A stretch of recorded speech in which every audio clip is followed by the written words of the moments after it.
Good afternoon, ladies and gentlemen, and welcome to the Rebel News live stream. It is Thursday, September 24th, 2020, and because it is a Thursday, as you all know by now, or you should know, Sheila the She-Devil Gun Reid and I, David Menzies, we co-host the live stream on Tuesdays and Thursdays, and the big boss man, Ezra Levent, does Monday, Wednesday, and Friday.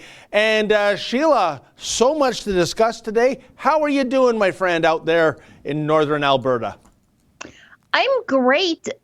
Before we came on air, you and I were talking about your dog bite and how it's healing up nicely, which I think is great. And you don't have any abnormal symptoms of rabies. Like you and I we do froth at the mouth from time to time, but you frothing at the mouth is not all that unusual. You're not, scared of daylight or whatever. But yeah, I'm great. I'm happy to be able to pat myself on the back because yesterday I said that Justin Trudeau's very important message to the nation that he had to hijack the supper hour news broadcast for would be an absolute nothing burger with a side of cheese, and I was dead on. You were dead on. And what's more, at least the private broadcasters that were hoodwinked, into giving him that airtime on the presumption that this is not a campaign speech, I think they should sue the Liberal Party of Canada and say, give us our money back. Yeah, normally you have to buy that kind of airtime, and that is their primetime airtime. That's when they have the most local viewership. It was over the dinner hour, like the 6 o'clock news out east. And he demanded that for himself. He said it was an announcement of great importance to the nation. And it was just Justin Trudeau regurgitating an abbreviated version of the throne speech. It was highly political. And for that, he should be made to pay for it. The Liberal Party should be ponying up dough to cover the cost of booking all that airtime. They were hoodwinked. However, it is the mainstream media. I don't think they had to have their arms twisted all that hard to give up the airtime to Justin Trudeau. But rules are as such that you just can't demand, as the Prime Minister, airtime for free from Canadian broadcasters to make political statements. Yeah, and it's very unusual compared to, say, the United States, Sheila, where you do see from time to time presidential addresses on primetime networks. That's not a Canadian kind of thing. And I guess the other, you got it right. You were dead right about this. But there was a school of thought thinking, here's where the bombshell comes. Yeah. And everybody's left looking into the TV like so many Clara Pellers, the old Wendy's spokeswoman, going, where's the beef? Right? Yeah. Before we get into that, though, because I could talk about what Justin Trudeau did yesterday for a half an hour. It's right up there with wrestling for me with all of my opinions. But we should tell everybody what we're doing here. Yes. Before we get too far into the show, because we're 3 minutes in, and unless you're a regular viewer, you have no idea what we're doing. So this is the daily live stream. It used to be just on Fridays, but during the pandemic, we decided there's more news than ever to talk about, and people have a little more time on their hands to watch live news. So here we are. As you pointed out, Ezra hosts Monday, Wednesday, Friday, and you and I give the boss a break so that he can do the other things required of him to run the largest independent news outlet in Canada. So we host on Tuesdays and Thursdays because it takes a Sheila and a David to make up just one Ezra Levant. That is true. And yes. And it's a great way for our viewers to interact with each other, but it also gives them a chance to interact with us and also sort of control the direction of the show. Sometimes you could get David and I off track or put us back on track if we get off track by doing something called a super chat. So at the bottom of this screen of your YouTube page, there's a little dollar sign sitting directly at the bottom of the live chat. And you can click on that. You can throw some money in there to support the work that we do, because we don't take any money from Justin Trudeau. We absolutely never would. How could we? We're fiercely independent. And it'll highlight your comment. If you make a donation, it'll pin it to the top of the screen so everybody can see it. And David or I will read it. Mr. Producer will send it to me in a message. I think we settled on which app we're using to send that. And we'll read it on air. And if it's a question, we'll do our best to answer it. If it's a comment, we'll read it. If it's something you want to put on our radar, that's your chance. But it's a great way to support us because we don't get any money from the government and we never would. And I got to tell you, Sheila, a quick anecdote. You were saying it takes two of us to make one Israel event. And I got to tell you, I feel today so diminished as a man because of what happened yesterday. As I've said before, cycling is my main form of exercise. It's why I'm merely fat as opposed to circus fat. But for the first time yesterday, something happened, which was I lost a race. It was an impromptu thing. She started it to a female cyclist. That has never happened before. We were on, if anyone knows York Region, we were on 19th Avenue heading towards Warden. She passed me. I went, oh, no. This is not going to be tolerated. I immediately passed her back. We traded the lead back and forth. We go north on Warden. We go north of Stouffville Road. I put 600 meters of distance behind us. By this time, Sheila, my heart is coming out of my throat. My lungs are disintegrating because I'm putting so much effort. And I'm thinking, oh, I can crank it down to gear, thank God. She's like 6 football fields behind me. And then every time I look over my shoulder, she's getting closer and closer. And I go, surely by the time we get to the hill leading up to Bloomington Road, she's out of gas. And instead the opposite happens. And as she passed me, and this is what gave me nightmares, she says something to me. I had my iPod on. I put the mute on. I go, pardon? And she says to me, do you mind if I pass you? And I said, absolutely. Right? And then she was a distant dot on the horizon. But I will say this. She had youth on her side. She was probably 30 years younger than I was. And there wasn't an ounce of fat. And when she was speaking to me, I picked up a Nordic accent, like Norwegian or Finland. So, she's one of these ultra fitness types that does cross-country skiing and the biathlon and all that. But anyways, first time for everything, a woman beat me in a cycling race. There you go. It was like you described the tortoise and the hare right there. And you're the hare, I guess. We already have super chats rolling in. Okay. We have one from Mike Mayer. He's with People versus Predators. Thanks for being amazing rebels. PvP, check us out at peopleversuspredators.ca. Very good use of the marketing dollars there, Mike. That's a great way to get eyeballs on your website. Let's talk a little bit about the speech from the throne and Justin Trudeau's response to that. I'm not sure if we have a clip from the speech from the throne, but as I was watching it yesterday, it was basically every NDP-ish thing that you could imagine that Jagmeet Singh wanted. Justin Trudeau basically co-opted it and stuck it into a throne speech in like every little bit of social justice garbage and jargon was just shoehorned into that speech. And I also don't think that Julie Payette even bothered to read it before, to give it a once through, before she even took to the stage to read it. I thought it was really weird. But what kills me, Sheila, is that it's almost as though this government isn't the government, but the opposition party. Because once again, they start talking about, a national daycare program and ending systemic racism and a green agenda. But they've been talking about this for the last 5 years. They've been in power. But that's the point. You're in power. What are you doing about this, right? It's almost as though these are endless recycled election promises, but you've already got the big chair.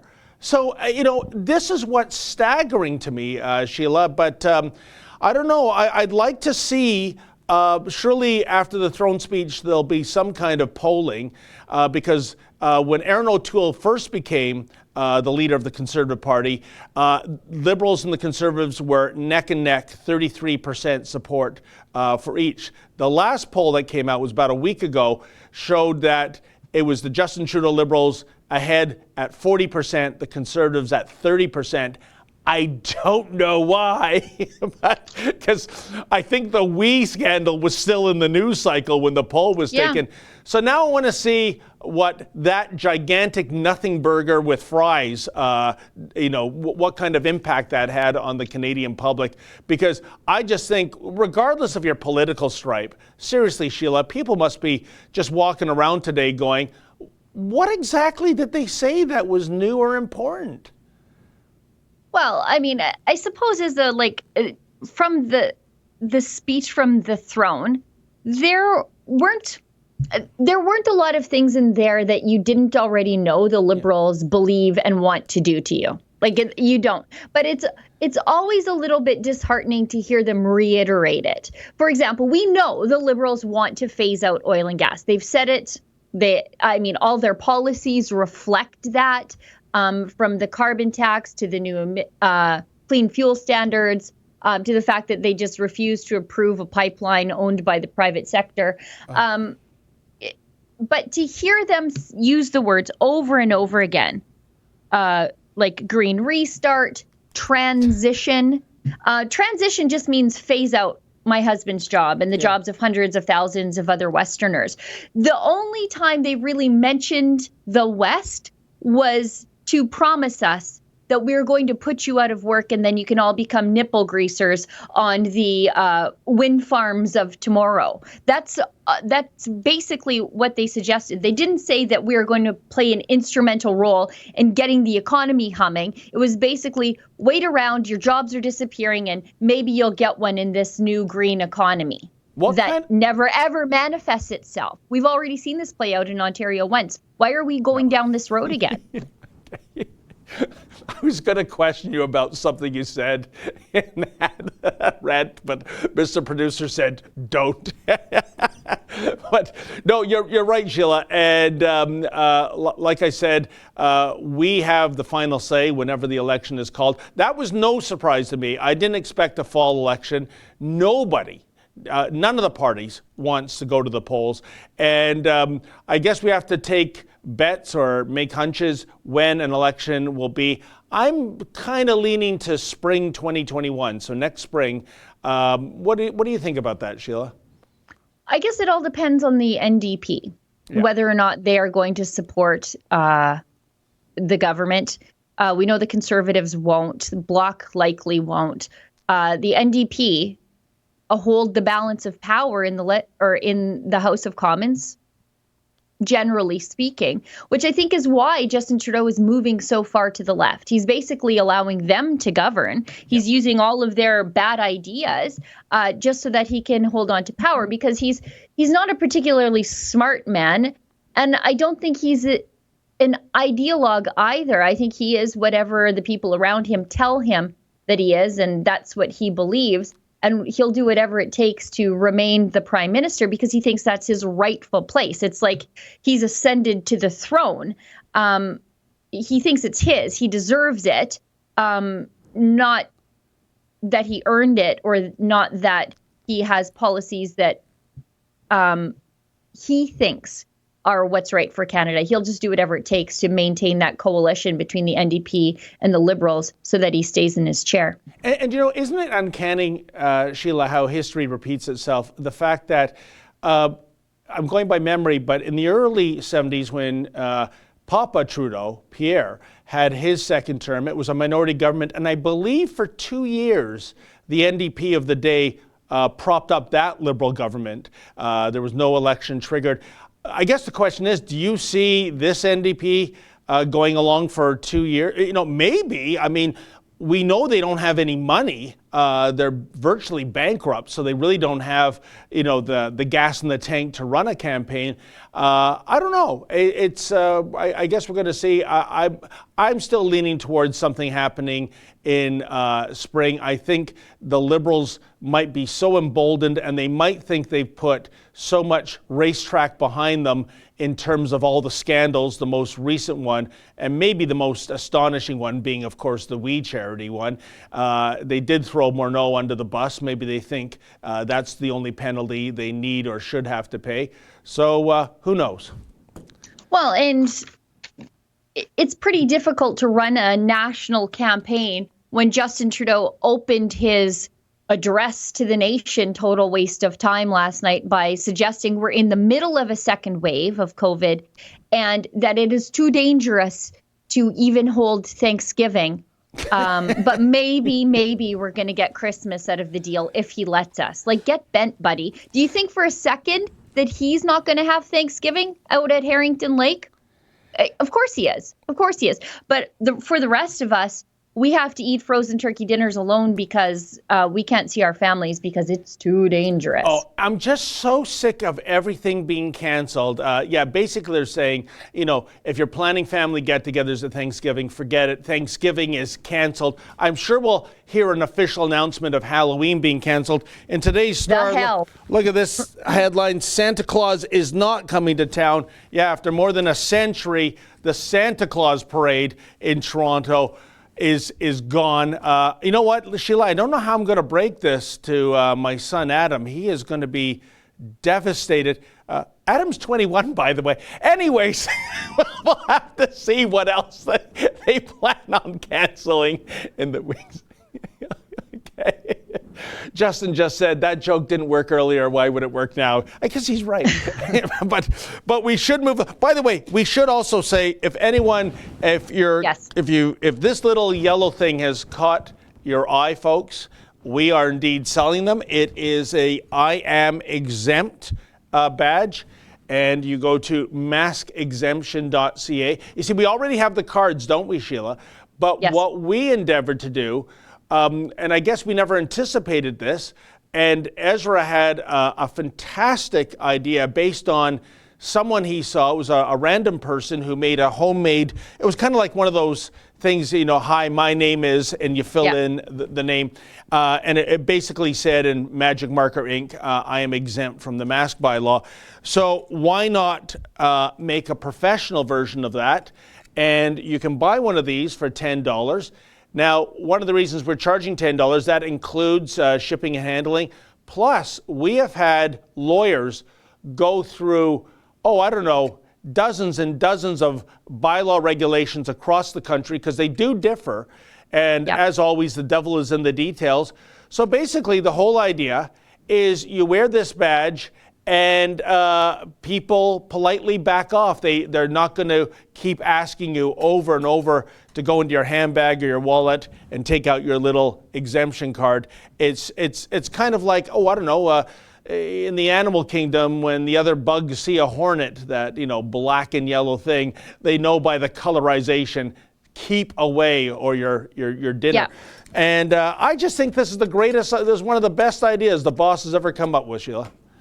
I think it's terrific. It's bright, it's yellow, and it tells the world, those angry Walmart Karens, mind your own damn business. And you know what?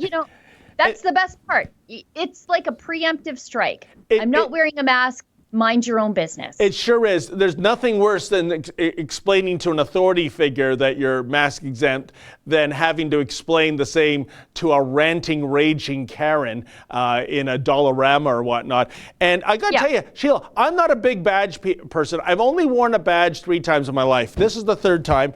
The other time was 15 years ago. I made these badges. One is Pro-Dominion Day, and the other one is Anti-Canada Day. It was to take a stand at Justin's father for eradicating more than a century of Canadian history by replacing Dominion Day with Canada Day. Big scandal, too long to go into here. And the only other time was in 1976 when I wore a Howard the Duck for President badge. And I got to tell you, given that Jimmy Carter won the White House that year, I think I'd rather have a duck in the Oval Office, given the damage that doofus did. So there you go. Well, maybe we should get some of these super chats out of the way. We've got another one from Muzzle Flash, gives us $5 Australian for Avi. I would be scared if everyone around me was dressed like Batman. Eddie Fox gives us $20. $20. I don't see a super chat there. Thank you very much. Michael Lefebvre gives us $10. I work in the oil and gas industry. It is impossible to phase us out with the technology of today. Everything is made from our byproducts, car dashes, carpets. anything plastic. Yeah, that's a great point. And especially with the Liberals, they reiterated it yesterday in the throne speech, their drive to phase out single-use plastics. I sat in on a press conference the other day, and there were some people from the plastics industry on the call. It was a Zoom call. Just the sheer number of billions the plastic industry alone contributes to the Canadian economy. I think it's some 100,000 jobs come from the plastics industry and the plastics supply chain. And the Liberals are vowing to phase most of that industry out in a year. In a year. What becomes of those people? What becomes of those jobs? What becomes of the upstream jobs that feed into the plastics industry? I mean, it is really crazy, especially when you realize that, yes, what is keeping the frontline healthcare professionals safe during this pandemic? It's single-use plastics, disposable, everything. Right now, everything is disposable, as it should be. I mean, there are ways to deal with plastic. I'm pro incineration and turning those that locked fossil fuel back into energy again, yep. Burning it for electricity. I think that's great. Recycling seems like it's great virtue signaling, and it seems good in theory, but oftentimes it takes more energy to recycle these things than it does to produce something new. So yeah, I'm pro burning them. There are different ways to deal with plastics, but phasing it out, it's just crazy. And again, the Liberals just want to phase out jobs, and they think they can magically replace them with green ones, but it's never worked anywhere yet. Yeah. And I don't want to be the test case for failure again. You know, it's astonishing. You nailed it on the head, Sheila. During this pandemic, where would we be? Where would those frontline healthcare workers be and those nursing home workers be without single-use plastic PPE? I think this is one of the biggest reasons why we haven't heard so much as a peep out of little Greta Thunberg lately, because her jihad against the oil industry and single-use plastics, it's not really resonating right now that it's all about the Wuhan virus. So all that, green environmental shenanigans, that has to be shoved off center stage. But yeah, and how tone deaf are these Liberals, Sheila, when during this pandemic, when they were insisting we all mask up, then say that we're on a campaign to get rid of these single-use masks. It doesn't compute. No, it doesn't. I think from Environment Canada, they put out a tweet the other day about avoiding single-use plastics during the pandemic. And it's like, you guys have to pick a catastrophe to fix here. Is the climate going to get us? Because then we need to do this. Is COVID going to get us? Because then we need to do something completely different. For me, I think neither one of them is going to get us, and I'm just going to live my life in freedom as much as I can. Well, Sheila, speaking of the pandemic, we have to talk about one of the most incredible hotspots in the province of Ontario. No, not a long-term care facility housing seniors with medical complications.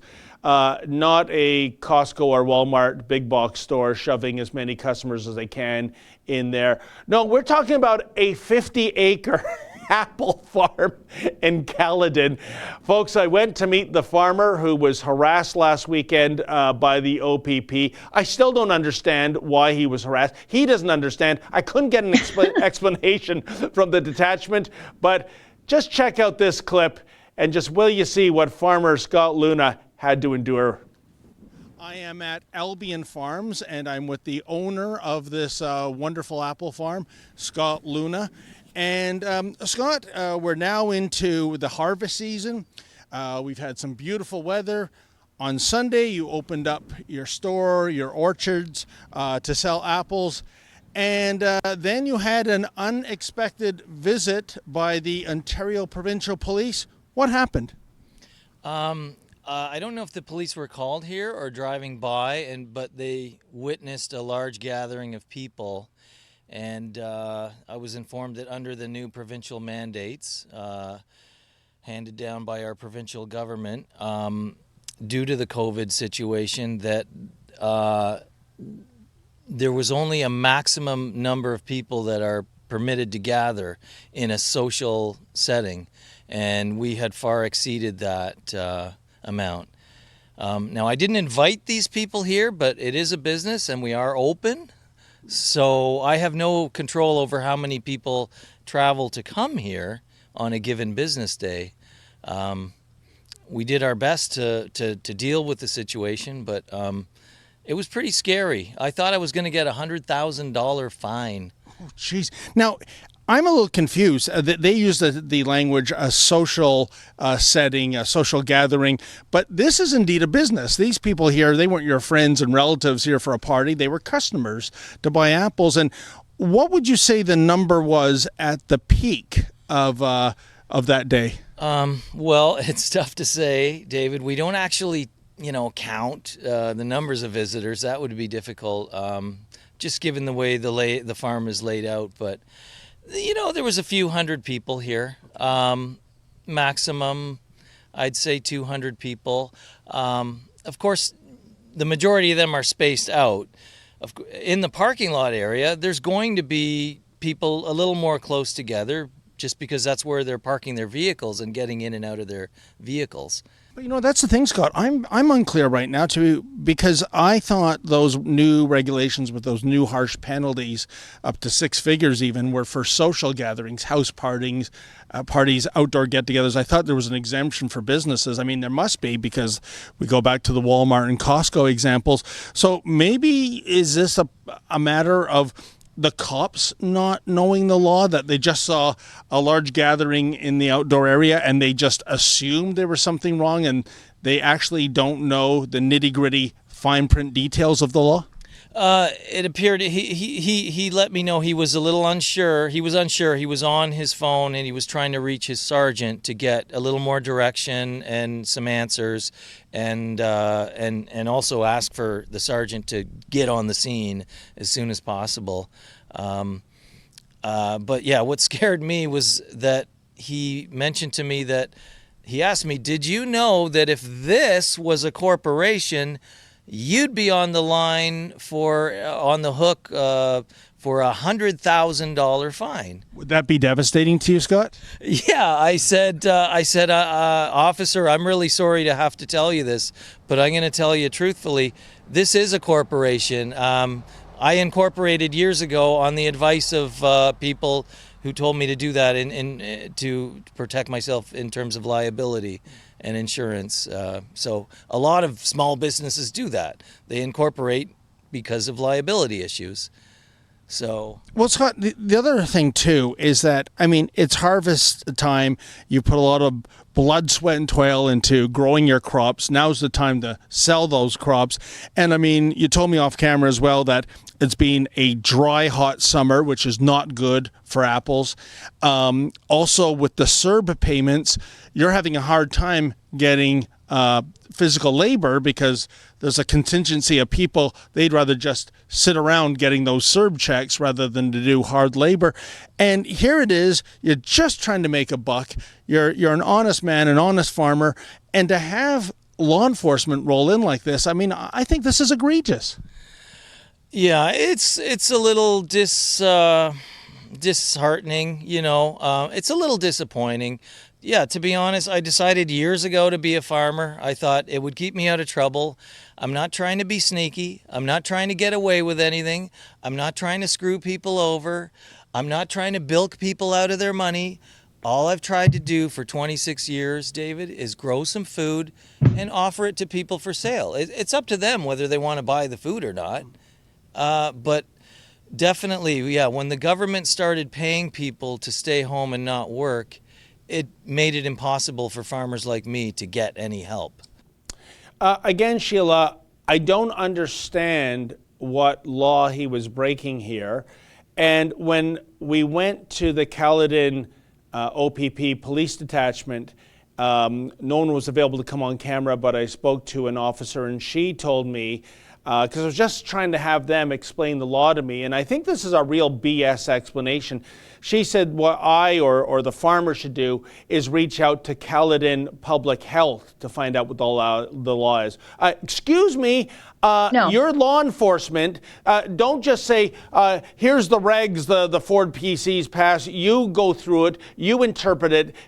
If you're in the business of harassing a farmer and clamping down on sales, you should damn well know what it is that you're enforcing. And don't tell me to go on an Easter egg hunt to go to another bureaucracy and find out what he may or may not have been doing. What are your thoughts, Sheila? Because I know you farm produce, and this must be near and dear to your heart. Well, first of all, I sort of laughed to myself when he said I got into farming so it would keep me out of trouble. And no, not how it works. It's actually the opposite. But nobody knows what the law is, obviously, because that's why they're just doing this hot potato business of, well, contact that guy, contact that guy. The people enforcing the law should absolutely know what they are. Secondarily, this is outside. This is some of the dumbest stuff I've ever seen coming out of this COVID business. They're outside. They're outside in a farm, not even in a city. If you can go to the farmer's market, a crowd into the farmer's market, the outdoor farmer's market, you go to this guy's farm and just wander around. Surely that's fine. But none of these rules make sense. They're made by bureaucrats. They're not even being made by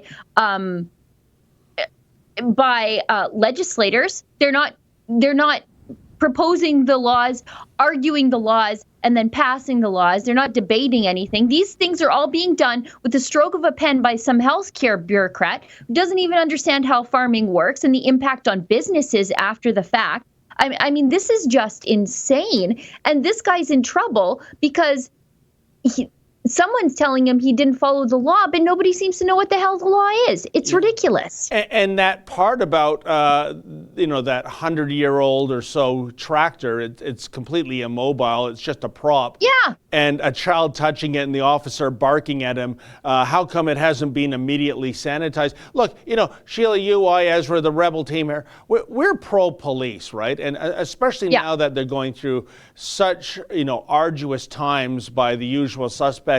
But guys, come on.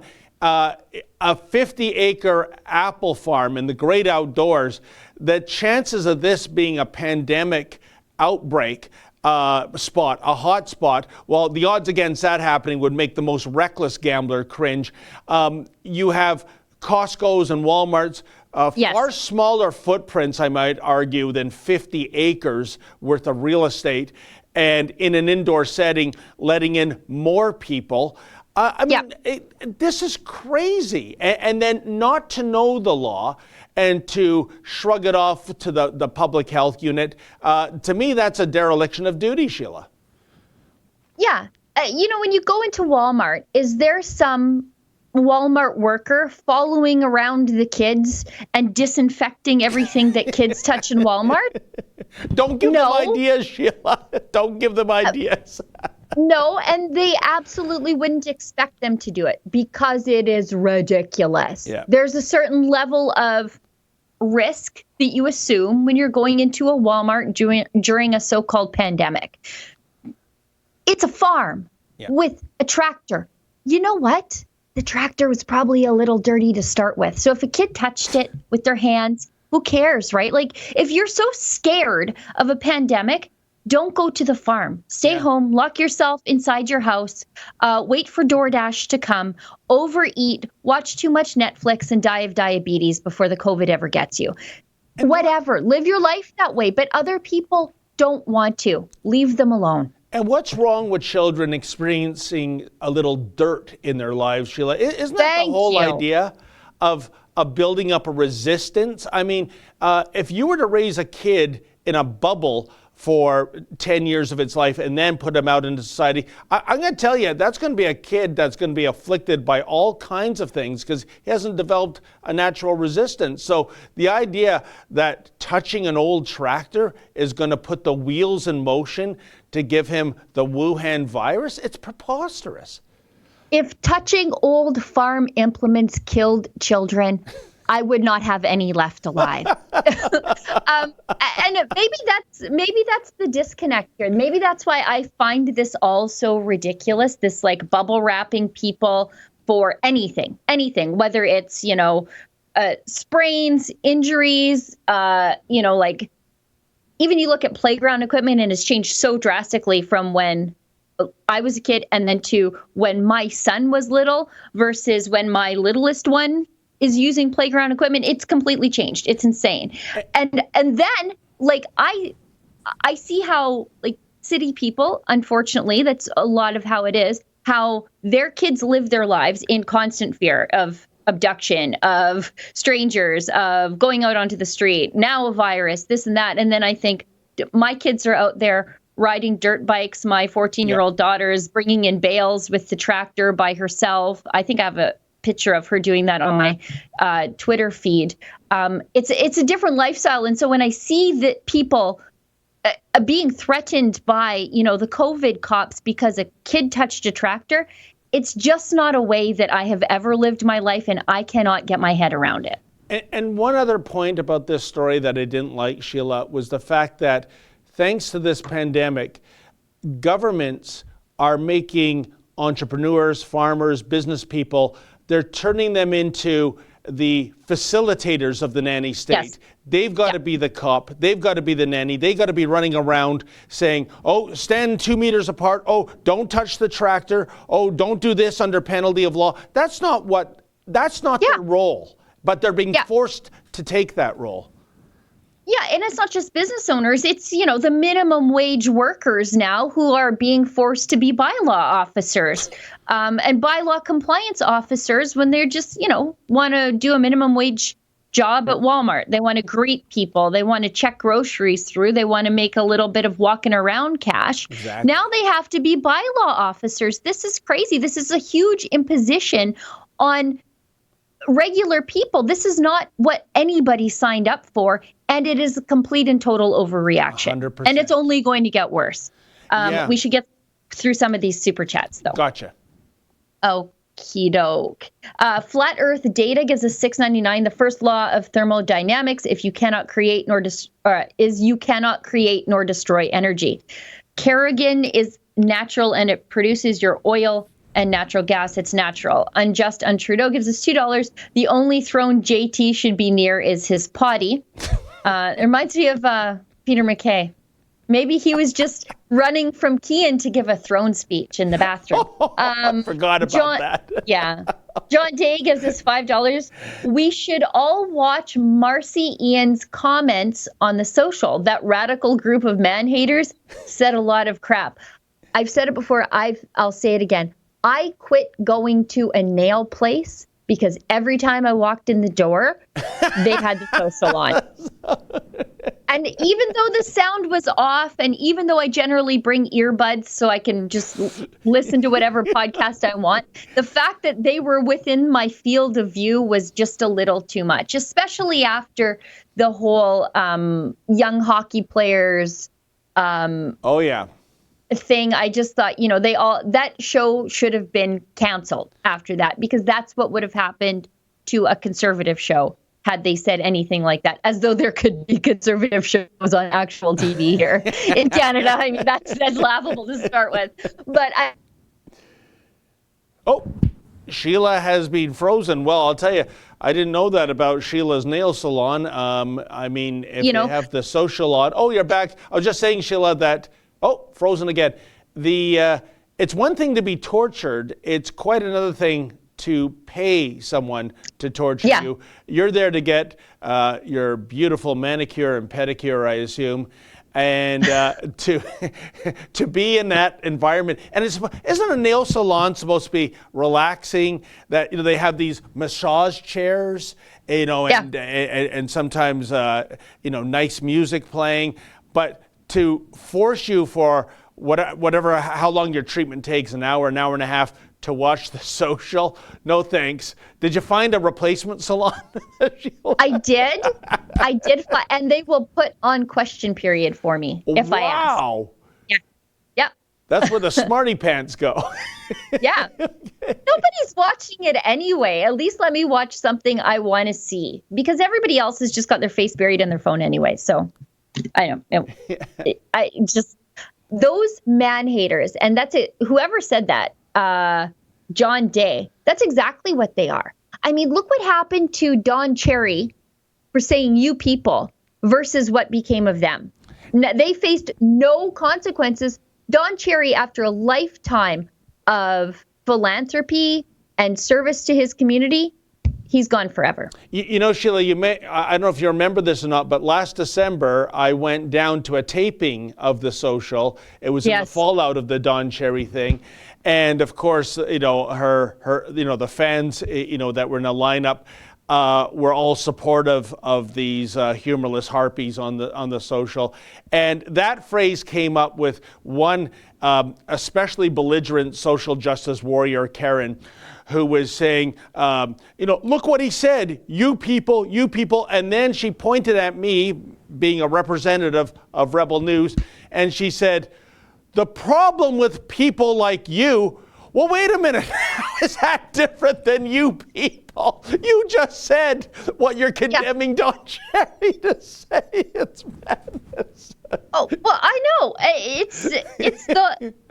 It's everything about the social justice left and like the racist neo-Nazi LARPers. It's all the same. Dividing people up by race, eliminating people by race, making all these special categories for people where their opinions either are or aren't valid based on those categories. Yeah. That's where like the neo-Nazis and the radical left, they hold hands because they're doing the exact same thing, just with different groups. 100%. Let's keep going. Unjust Trudeau gives us $2. Single-use JT, recycle him now. Jane Bray gives us $5. What the heck has happened to Ford? Is he being threatened by the dictator? Do you think that the Liberals have some sort of compromising material on Doug Ford, or is he just got a bunch of bad people around him and he has had a taste of power and he kind of likes it? Yeah, and also, and we can get into this with a video we've got on the queue too for later, Sheila, but what I find uncanny and disturbing is how in the space of just 2 years and change, Doug Ford has turned on his base. The people who used to proudly be Ford Nation are now Yahoo Nation after he labeled them a bunch of Yahoos. These are people just standing up, as far as I can tell, for the Constitution and the Charter of Rights in terms of this pandemic. And what is even more disturbing is that, you know, Ford Dyer, of course, is about social gatherings exceeding 25 now in the outdoors, 10 indoors, and the lack of face mask wearing. And yet, when you see a congregation from Black Lives Matter on the lawns of Queen's Park, from Afro-Indigenous Rising, and these are people with violence on their mind, trouble on their shirts, vandalizing statues, so much so that if you go to Queen's Park in Toronto, folks, Sir John A. Macdonald is boarded up in a coffin with a garbage bag over his head so that he can't be painted over anymore. So instead of enforcing the laws against the vandals, let's not trigger the vandals. That's how this city does business now. And he has nothing derogatory to say about those groups of people, but his supporters, and I can tell you this for a fact, Sheila, almost 100% of the people I've interviewed at these Yahoo Nation protests, going back to late April, when I say, by the way, if you don't mind me asking, who did you vote for in 2018? And it was the Ford PCs.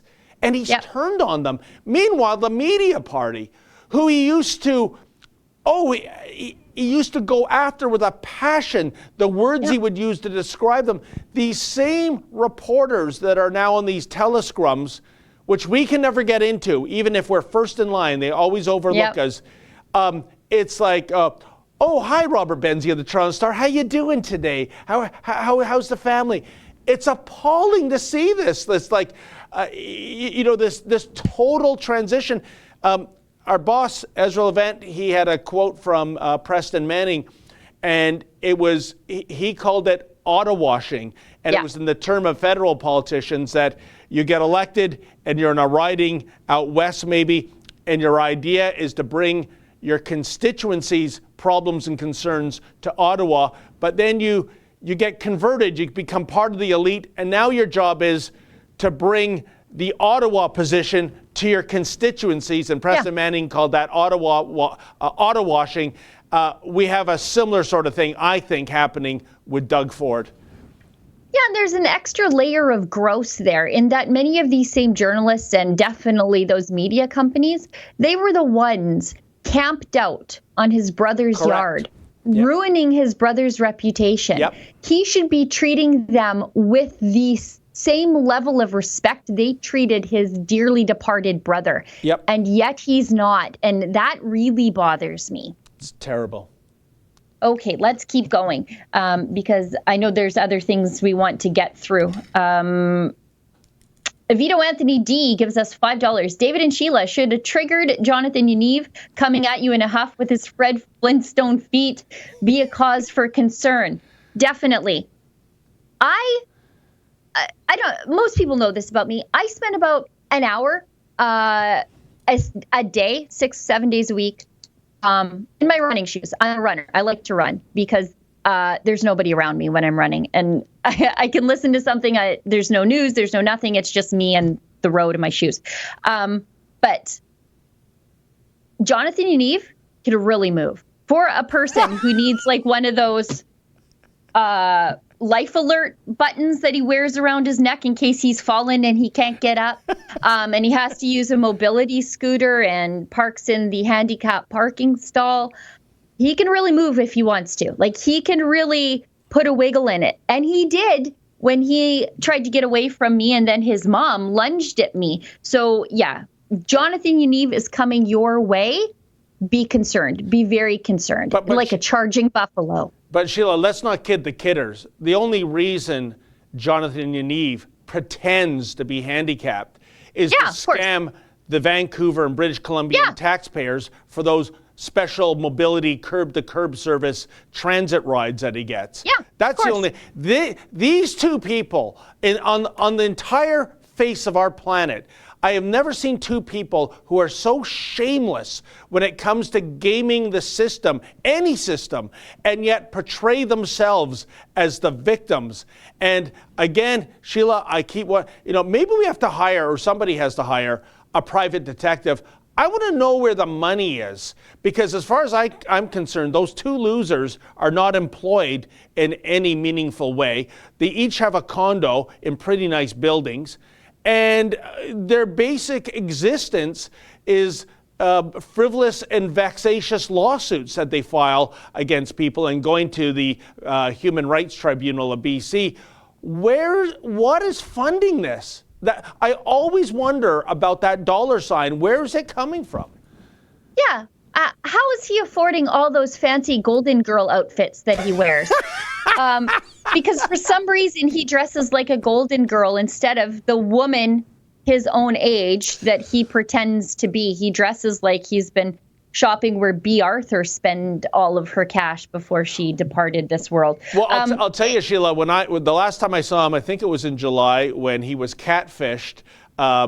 Incredibly, folks, somebody set up this phony baloney story about a woman with a 10-year-old daughter at Sick Kids Hospital that needed treatment. And if you can believe how sick this guy is, he, along with his mother, inexplicably, fly to Toronto without ever having spoken to the mother or the child, without ever having seen a photograph.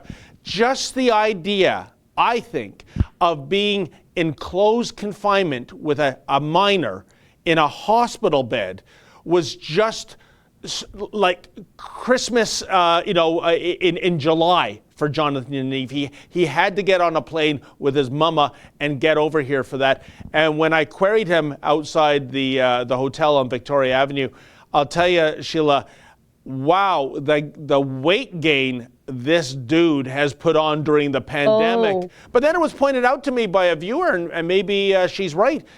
Could it be that Jonathan Yaniv is now caring? I mean, remember a few months ago, Sheila, he was talking about how sad he was he couldn't go into the pool for a swim because he was experiencing his first menstrual cycle. So maybe he's pregnant. No, David. I swear to you, that was one of his tweets, right? I think he's got a great big bouncing food baby in there. And he's either scamming the system, or after my death, the Pope is going to canonize me for the miracles of healing that I have performed on Jonathan Yaniv. I've healed all his maladies and restored him to the vigor of his youth. Just what a insane joke those people are. Anyway, we should keep going. I could talk about Jonathan Yaniv. I could drag him and his mom for hours every single day, but I won't. I'm full of jokes about them. Proud Boys Calgary, $6.99. Throne speech was ludicrous. Join Proud Boys for freedom. ProudBoysCanada.com and CCP Delenda S. Thank you. There's the message I sent to Justin, the producer. When I was watching your video, David, of you at the apple farm, you struck me as one of the villains from an Indiana Jones movie. I think it was Scott Raiders of the Lost Ark. Wait, who's that villain? Renee Belloc from Raiders of the Lost Ark. Oh, right. Yeah, definitely. You definitely look like him. Anyways. It's so hard being a slave to fashion, Sheila Gunreid. Yeah, you're a real slave to fashion. Like I am. Brinley Griffin gives us $6.99. Love, you guys. Oh, thank you very much. I'm having a hard time keeping encouraged in these days, but I love that you keep bringing true news. Love, Bryn. You know what? I hope that these sort of daily, lighthearted, not so serious chats that David and I have sort of lighten up these dark days a little bit. I know that that's what they do for me. They're fun. MVP gives us $5 Australian. I've noticed Drea has a calming effect on the ferals on the left. It's her voice. I could listen to Drea's voice all day long. She should have been a professional broadcaster, and she should be reading audiobooks. Her voice is very soothing. What about my voice, Sheila Gunreid? I got to take out my earbuds half the time when you're talking. And Mr. Producer just said, it's awful. You know what, though? I do get people in the comment section also saying that my voice is slightly shrill. And I know that. I know it. It's just what it is. Anime Cadet gives us $5. David, I've caught a lot of your Star Trek references. What's your favorite Trek, captain, and side character? Mine's Garak. Love you both. God bless. Oh, wow. Okay. I think my two favorite episodes from the original series, The City on the Edge of Forever, of course. I'm just going to take my earbuds out right now. And of course, in the third season of Next Generation, Yesterday's Enterprise, absolutely fantastic. And I think for a season, and I thought the spin-off Deep Space Nine was terrible. I didn't even get past the first season. And then I saw a science fiction magazine, and one of the cover lines said, "Best Trek ever." It was the last season of Deep Space Nine. I said, oh, that's impossible. Well, you know what? I went back, got the videos from the last two seasons, 6 and 7. Wow. It was a continuous story arc, and it was absolutely fantastic. And I think probably the best episode in Deep Space Nine, In the Pale Moonlight. If you're not even into Trek, watch that episode. And it tells you a lot, I think, about what's kind of going on today. I won't say anything more than that. So hopefully I've answered your question, and I'm not coming across as too much of a freaking geek. Back to you, Sheila Gunreid, on the Farm Film Report. Pink Phoenix Nails gives us $2. And she says, no liberal crap in my salon, Sheila. You're in Calgary, though. I think, if I recall correctly. I actually did look up your nail salon. I think I liked it on Facebook because I was like, oh, is there a conservative nail salon out there? Because I would love to go to a conservative nail salon, or just one that leaves me alone, just like doesn't pollute me with, like the good fight or the good wife or whatever while I'm sitting there, and then the social and the view. But you're in Calgary, so I would love to patronize you, but you're kind of far away. Sheila, if there's no liberal you-know-what in Calgary, how do you explain that city's mayor? Oh, I don't know. You know what? It's not even. It's a problem with actually the conservative movement there that they aren't producing big names to take him on. Rick McIver. If you would stop being an MLA, please, if you're watching Rick McIver, stop being an MLA. You're in a safe riding. Someone will take your spot. Please run for mayor of Calgary because they need a big, reliable name to run there. That's Ralph Klein's city. And Nenchi's got it. It's very disappointing and sad. It's incredible. Keean Enmark gives us $5. The Trudeau government announced last week a $221 million business loan program for Black entrepreneurs that's racist to Asians, Métis, whites, systemic Canada. These programs that hire people based on race instead of merit. As a woman, I wouldn't want to get the job because I was a woman. I would want to get the job feeling as though I earned it. But there are plenty of people out there who don't think that way, who think I deserve this job because I was born with a different set of chromosomes than the other people who submitted resumes. And it's very bizarre. And I think it's dumbing down society. It's making people worse at their jobs, I think. It's stifling innovation, that's for sure. And Sheila, throughout the 60s, 70s, into the 80s, the left, one of their biggest campaigns was bringing down the South African regime thanks to apartheid, and justifiably so. That was a despicable system. But what is this other than a gentler, kinder form of apartheid? We're not going to hire you or promote you based on merit, but based on skin color, based on your race, your ethnicity. That completely, by the way, gets totally as far as you can get from the preachings of Dr. Martin Luther King. He would have been appalled by these kind of affirmative action programs, and I agree that it does more harm than good.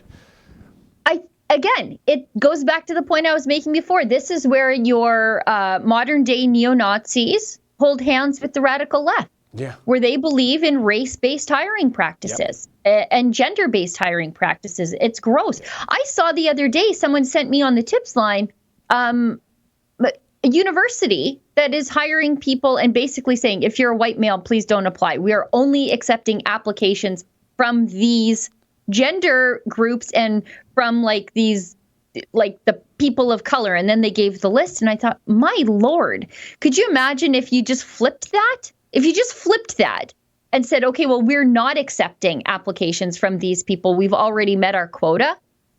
It's revolting. There would be hell to pay and human rights complaints. I think all of it is gross, and we should just be hiring the best people for the job. And Sheila, to put an exclamation mark on how ridiculous that story is that you just said, one of the people that would be doing cartwheels about that hiring policy is, ta-da, Jonathan Yaniv, because he's not a male, remember? He's female, so he'd qualify. Wow. Anyways, we have so many super chats. I know. We have 3 minutes left in the show. And if I'm recalling correctly, that job posting also said that you merely had to identify. Yeah, that's right. Things. Which makes a mockery of everything. Which makes a mockery of being a woman. I'm not something you identify as. I was born this way. I lived this way my whole life. I have a different world experience than a man. It forms my opinions. Why is that just being a race because somebody feels the same way as me? You know what? Or thinks they feel the same way as me. How could they know what it's like to be a woman? Well, Sheila, I'm gender fluid, as you know, so I'm currently a woman, and I feel your anger, but talk to me in 5 more minutes. I'll be a Westinghouse toaster oven then. Anyways, keep on with those. Yeah, we saw your trip to the swimming pool again last night on the live stream. So if anybody wants to catch that, go back and watch the live stream with Ezra and me last night, because we did show David's trip to the sex-segregated swim again. You look so happy there too. Like you're just in utter bliss, swimming on the flutterboard. Let's keep going. Toilet Man gives us 199 pounds. Is the Stuart McKee thing true? I'm sorry, I missed a super chat. Toilet Man 199. Opinion on Stuart McKee window cleaner. I'm sorry, I don't know anything about that. Andrew says, "Oh, Andrew, why are you donating to talk to your colleagues? Just send me a text message." Andrew says, gives us $2. Which superhero does David identify as? Catwoman? Actually, Andrew, you got to watch the show more often. We talked about this last week. Yes, there is a quiz you can go, folks. It's a personality test, and it matches you with your most likely superhero and supervillain. And unfortunately for me, the supervillain was Kingpin, and the superhero was Green Lantern. And I can't remember, who was it for you, Sheila? Oh, I forget because I don't care. I need a ring now, I guess, right? Yeah. Muzzle Flash gives us $5 Australian. Michael Frenzies, former mafia member from the Colombo family in New York, says the governments are behaving just like mobsters in their actions. Just look at the WE scandal in Canada. If that's not some sort of mob racket money laundering scheme, I don't know what is. Jan Bray gives us $5. The only thing that keeps me going is Trump hates Trudeau and Freeland as much as I do. Yeah, just pray to God he gets reelected. Pink Phoenix Nails is in Red Deer. Oh, thank you. Thank you, Justin. I knew it was too far for me to go to. She's in Red Deer, not Calgary. So people at home, if you need a conservative nail salon, Pink Phoenix Nails in Red Deer. Not sponsored, just grateful to know that there's a conservative business owner out there. $5 Canadian from M. What do you think about the Justin Trudeau speech? He has charisma of Jew basement Baden without the gray here. I'm sorry, I don't know what any of that means. Justin Trudeau's speech, though, was designed to eat up the entire news cycle with the throne speech so that the sun could only shine on Justin Trudeau and that the opposition parties could not be able to respond during the primetime dinner hour news cycle. I mean, whoever thought of that in the PMO deserves a raise. It's actually one of the smarter things they've done. If you are a liberal looking at, media strategy, pretty smart, but also pretty smarmy and shifty, which is, perfectly liberal. Keean gives us $5. Have you heard about the new monopoly for sore losers? You get paid for going to jail, renting property, and going bankrupt. Ha ha ha ha. Kevin Tennant gives us. Oh, I'm sorry, David. I didn't have you. I didn't hear your comment, but it's probably for the best. No. Kevin Tennant gives us $5. Funny how there was a war on men's clubs over the years, and now women's clubs, the social, etc., get the limelight. In the words of Dave, what gives? Yeah, there used to be. I'm old enough to remember when the liberals were mad that there were exclusively men's spaces. Yeah. But at the same time, they wanted these exclusively women's spaces, and now, as long as you identify as a woman, even though you're a biological man, you can just come on into our women's spaces. There's no the places for people to just join with like-minded people anymore. I don't want to be in a men's club. I bet it smells like cigars and farts. And so I don't know why women would be so eager to get into one of those places. And so I don't know. Yeah, but very good super chat. Very good point. Mike Mayer from People vs. Predators gives us $5 again. The team from People vs. Predators have decided to help take down Yaniv. Oh, this is going to be interesting. Oh. You guys are effective. You guys had Curtis Poberen's bail revoked the other day. So Curtis Poberen is an Edmonton area offender. He is out on bail. I think he was released into the community, and then he reoffended after he was released, or suspected of reoffending. I'm sorry, he's charged, not convicted. So suspected of reoffending, he was charged with that and then released on bail again. And People versus Predators just had his bail revoked because they petitioned the community. So that's how effective they are. So that just might be the treatment Jonathan Yaniv needs. Sneaky Beaver gives us $5. Legault is not happy about the throne speech. Quebec wants more. Of course they want more. Come on, man. Just Quebec only is wrecking the whole Canada, says a Quebecer. I don't think it's just Quebec. I think it's also the people in Ottawa who give Quebec everything they want. But as an Albertan now looking at Quebec, good for them. Good for them flexing their muscles. I wish we would do more of that. I wish we all did. And I think we're all caught up. We're 4 minutes past the hour. Well, Sheila, we're over time as per usual. Yeah. Unfortunately, we never got to Keean's excellent Parliament Hill video. Him and Mocha, our ace cameraman, went there yesterday. Fantastic footage from the new Three Stooges, as I like to call them. Climate Barbie denying she wrote a tweet that she wrote. Elizabeth May saying some other nonsense. I don't know if she was sober or not at the time. And a CTV cameraman trying to swat Keean's microphone out of his hands. And I have a very important announcement to make for those in the Greater Toronto area. Yahoo Nation will be assembling on Saturday at noon. That's high noon at Yonge Dundas Square. Okay, not Queen's Park, Yonge Dundas Square. And the big boss man, Ezra, told me that we have a very generous donor that bought several thousand of these buttons that are usually worth $10. I'm going to bring a big Santa Claus sack of these buttons. Not only if you want a button, you can have one. And you know what?